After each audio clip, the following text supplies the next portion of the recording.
Assalamualaikum warahmatullahi wabarakatuh. Bagaimana kabar semuanya? Mudah-mudahan dalam keadaan sehat ya. Oke, kali ini kita akan membahas tentang hukum nun mati dan tanwin.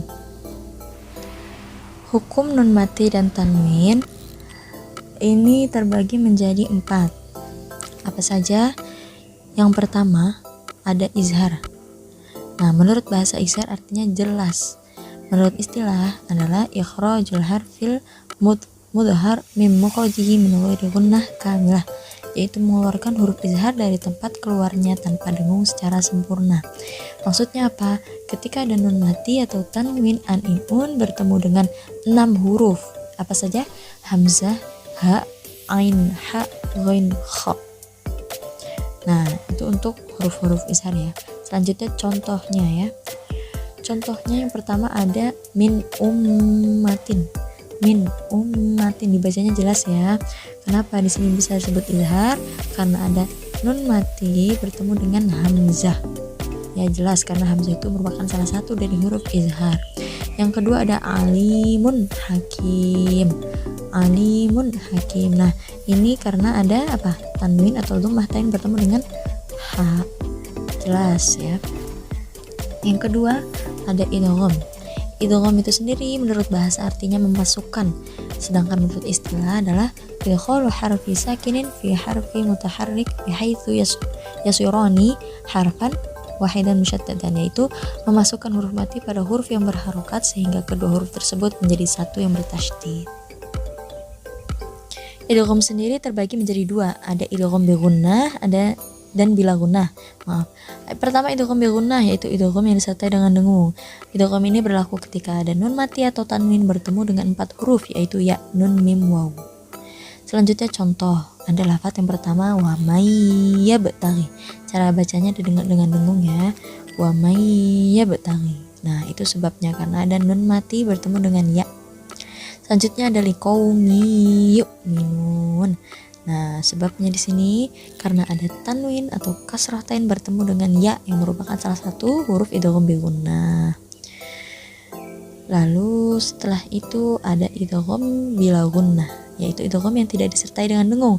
Ketika ada nun mati atau tanwin bertemu dengan 2 huruf, yaitu lam dan ro.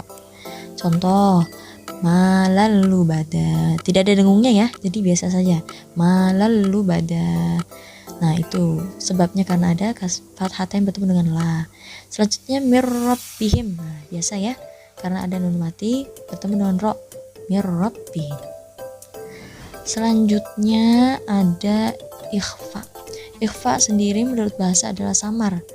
Sedangkan menurut istilah adalah an-nutqu bil harfi bi sifatin bainal idhar wal idgham ghoriban an tasydid ma'a baqa'il gunnah, yaitu mengucapkan huruf dengan sifat di antara izhar dan idgham tanpa tasydid dengan mempertahankan gunnah.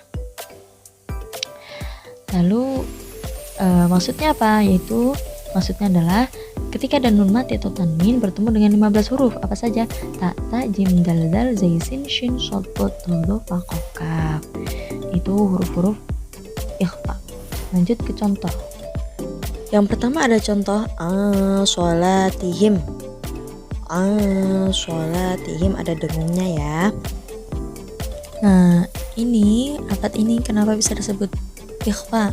Karena jelas ya ada nun mati bertemu dengan shad yang merupakan salah satu dari huruf apa?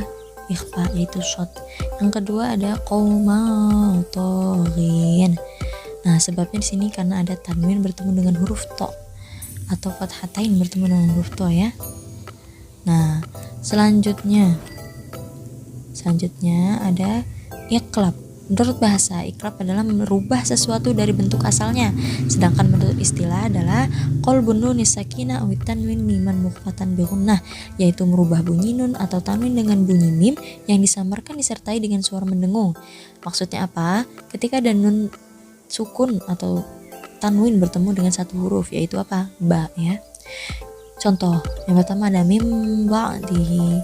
Nah, mim ba'dihi ada dengungnya ya. Sebabnya kenapa bisa dibilang iqlab? Karena ada nun mati bertemu dengan ba. Nah, ini nun mati bertemu dengan ba.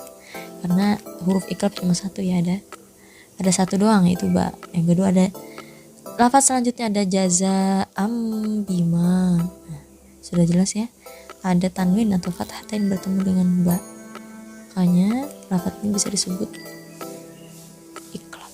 Nah, sekian materi untuk hukum nun mati dan tanwin. Terima kasih. Wassalamualaikum warahmatullahi wabarakatuh.